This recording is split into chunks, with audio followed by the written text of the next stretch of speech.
आप एक दिन वही बन जाते हैं जो आप ज्यादातर समय सोचते हैं। आप एक दिन वही बन जाते हैं भाई साहब जो आप ज्यादातर समय सोचते हैं, जो ज्यादातर समय सोचते हैं, जो ज्यादातर समय सोचते हैं। The law of cause and effect.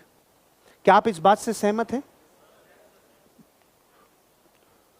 तो फिर ये दोहरा बर्ताव क्यों है? जब आप इस बात से सहमत हैं, आपने अभी अभी हां किया है कि हां सर बिल्कुल सहमत हैं, तो यहां हां और प्रकृति में जब आपको उल्टा पड़ता है तो वहां आप ना क्यों कर देते हैं? मुझे नहीं चाहिए, मुझे नहीं चाहिए, ऐसा क्यों हुआ, ऐसा क्यों हुआ? आपके पूरे जीवन में सोची हुई बातों का आप परिणाम हैं। तो जब ये रूट कोज पता चल गया कि हम जो हैं वो हमारी सोची हुए, विचारे किए हुए, हमने जिंदगी में जो जितनी धन दौलत इकट्ठी की है ना, चाहे वो खुशी की हो चाहे वो गम की हो, वो सारी आपके विचारों का परिणाम है। तो law of cause and effect कहता है आज के बाद, अब से पहले जो हुआ वो हुआ, आज के बाद अपने जीवन में अपने विचारों की श्रृंखला इतनी तेज कर लेने की जीवन बदल जाए। आपको नहीं पता विचार की ताकत, आपको नहीं पता इमेजिनेशन की ताकत। -40 डिग्री कुछ कह रहे हैं भैया?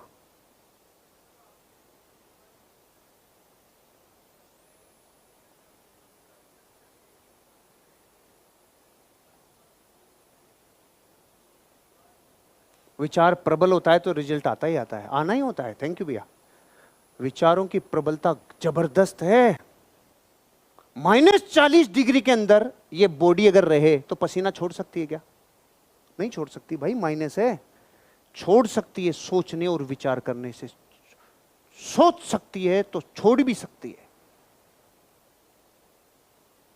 मैंने कई बार एक कहानी सुनाई, एक घटना सुनाई है। अमेरिका में एक आदमी ने गुनाह कर दिया, उसने बर्फ का चाकू बना के किसी को मारा। तो अमेरिकन कोर्ट ने उसको जो सजा दी वो भी अलग ही तरह की दी कि इसने ट्विस्ट दिया है तो अपन भी इसको ट्विस्ट देते हैं, मृत्युदंड तो देंगे लेकिन अलग स्टाइल से देंगे। इसने बर्फ का चाकू बनाकर मारा तो पोस्टमार्टम यही कह रही थी पानी से मरा है, तो फिर घाव गाय का हो रहा है, बाद में पता चला बर्फ के चाकू से मारा। तो उसको कोर्ट ने सजा दी है कि इसको 1 महीने तक तो जेल में बंद करो और वहां से निकाल के फिर इसको 1 महीने फ्रिज में बंद करो। बर्फ के चाकू से मारा है ना, इसको ऐसे करेंगे। वहां से उठाया, 1 महीने डाला जेल में, वहां से उठा के फ्रिज में डाला, निकाला तो कार्यक्रम तो समाप्त होना ही था, मृत्यु होनी थी। अब 2 रिपोर्ट आई। पोस्टमार्टम की रिपोर्ट कह रही थी इसकी मौत बेहद ठंड से हुई है। सच्चाई थी, फ्रिज में जाएगा तो ठंड से मरेगा। सर्वे की रिपोर्ट कह रही थी जितने दिन ये फ्रिज में बंद था फ्रिज खराब था, फ्रिज में अंदर टेम्परेचर 40 डिग्री था। बताओ जी,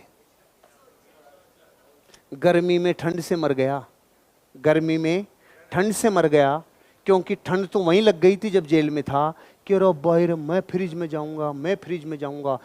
30 दिन इतने प्रबल विचार को मारा, फ्रीक्वेंसी फेंकी ब्रह्मांड में, हे भगवान फ्रिज में, फ्रिज में, फ्रिज में।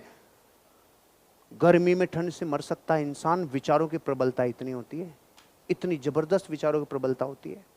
और विचारों की प्रबलता कितनी होती है लंच के बाद आपको बताऊंगा। विचारों की प्रबलता रिजल्ट कैसा देती है, मौत तक लेके आ जाती है। झुंझुनू के एक गांव की स्टोरी है, रियल स्टोरी, कि खेत में किसान खेती कर रहा था और हल जोत रहा था। तो हल जोतते टाइम पता ही नहीं चला, एक पेड़ के नीचे से सांप लटक रहा था, वो यहां से खा गया। उसको पता ही नहीं रहा, उसने देखा कांटा चुभ गया, बबूल का कांटा चुभ गया, वो आगे चलता जा रहा था। 15 दिन बाद आज देखा तो 15 दिन बाद वहां सूखा हुआ सांप लटक रहा था, क्योंकि उसके जहर से वो मर गया।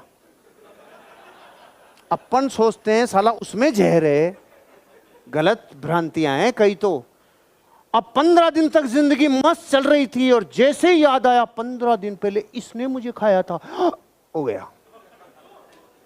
सांप से नहीं गया, सांप के डर से गया। इमेजिनेशन में इतनी पावर है, विचारों में इतनी पावर है भाई साहब।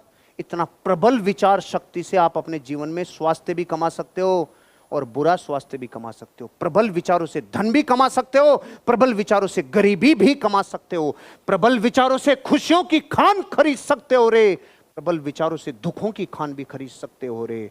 आपको अपने जीवन में law of cause and effect को अगर समझ में आ गया तो जिंदगी बिंदास होगी रे।